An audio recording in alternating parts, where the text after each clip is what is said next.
পাকিস্তানের মাটিতে পাকিস্তানের বিপক্ষে 10 উইকেটে জিতে ইতিহাস রচনা করেছে বাংলাদেশ ক্রিকেট দল। ঘরের মাঠে এই প্রথমবার কোনো দলের কাছে 10 উইকেটে হারতে হলো পাকিস্তানকে। অসাধারণ ক্রিকেট খেলে পাকিস্তানকে মাটিতে নামিয়ে জয়ের হাসি হেসেছে বাংলাদেশ। এমন অনবদ্য জয়ে আইসিসি বিশ্ব টেস্ট চ্যাম্পিয়নশিপের পয়েন্ট টেবিলেও উন্নতি করেছে টাইগাররা।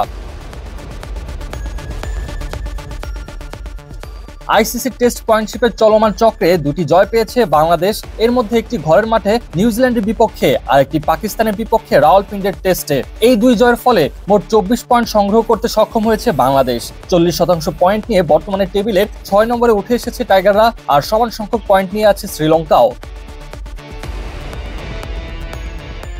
চলমান সিরিজের দ্বিতীয় ম্যাচেও যদি পাকিস্তানকে বাংলাদেশ হারাতে পারে এবং ইংল্যান্ড সিরিজে যদি শ্রীলঙ্কা দ্বিতীয় ম্যাচে জিততে না পারে, সেক্ষেত্রে 50% পয়েন্ট হয়ে যাবে বাংলাদেশের। তখন টেবিলে চতুর্থ স্থানে উঠে যাবে টাইগাররা। বর্তমানে টেবিলের শীর্ষ 2 স্থান দখল করে রেখেছে ভারত ও অস্ট্রেলিয়া। 68.52% পয়েন্ট নিয়ে শীর্ষে ভারত, অন্যদিকে অজিরা 62.50% পয়েন্ট নিয়ে অবস্থান করছে দ্বিতীয় স্থানে। তৃতীয় স্থানে রয়েছে নিউজিল্যান্ড, 50% পয়েন্ট অর্জন করেছে কিউইরা। পাকিস্তানের মাটিতে এবার টেস্ট ক্রিকেটে যেন নতুন এক রূপে আবির্ভূত হয়েছে বাংলাদেশ ক্রিকেট দল।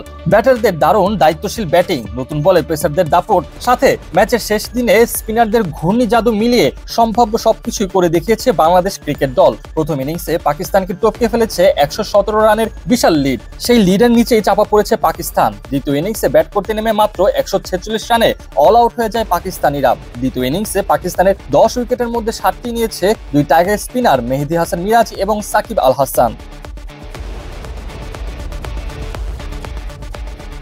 দ্বিতীয় ইনিংসে ব্যাট করতে নামা বাংলাদেশের সামনে জয়ের লক্ষ্য দাঁড়ায় মাত্র 30 রানের। হেসে খেলেই দলকে জয়ের বন্দরে পৌঁছে দেন দুই ওপেনার সাদমান ইসলাম ও জাকির হাসান। এর আগে প্রথম ইনিংসে 6 উইকেট হারিয়ে 448 রান তুলে ইনিংস ঘোষণা করে দেয় পাকিস্তান। জবাবে নিজেদের প্রথম ইনিংসে 565 রান তোলে বাংলাদেশ। মুশফিকুর রহিম খেলেন 191 রানের অনবদ্য এক ইনিংস। এছাড়া সাদমান, লিটন দাস, মিরাজ, মমিনুল হকরাও হাঁকান 50। দুই ম্যাচের টেস্ট সিরিজে বর্তমানে 1-0 ব্যবধানে এগিয়ে আছে বাংলাদেশ।